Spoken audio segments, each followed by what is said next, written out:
Hello everyone, welcome to the last week of school.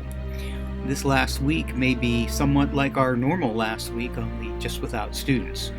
Teachers will be correcting final assignments, submitting grades, logging in textbooks and other school-owned equipment that we're getting back, and then finally getting your room ready for the summer. Next week our cleaning staff will start their usual summer ritual of emptying the classrooms and cleaning the carpets and cleaning the rooms. I want to thank everybody for your efforts in the last 11 weeks. I know it's been quite a task, quite a challenge, but I think that General McLean really rose to the challenge and did a nice job. Speaking of challenges, I also want to mention about next year.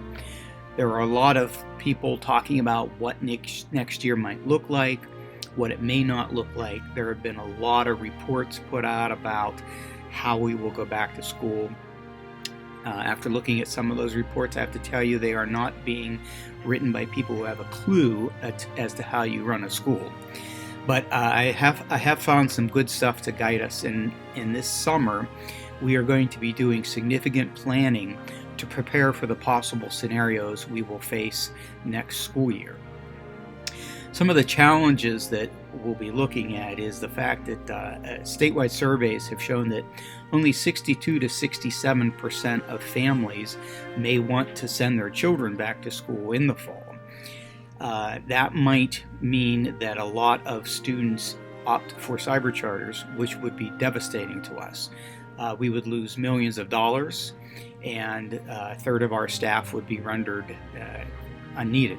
So we are going to have to take a good look at that. We're going to have to prepare for the possibility of pivoting from live in-person learning to online learning, depending on what the virus does. So there are a lot of very complex questions that we have to answer. There are a great number of complex systems that we have to address to be ready for the fall. So I'm going to ask those of you who sometimes just disconnect completely from your school email, maybe it won't be a good idea to do that this summer. We're going to need your input.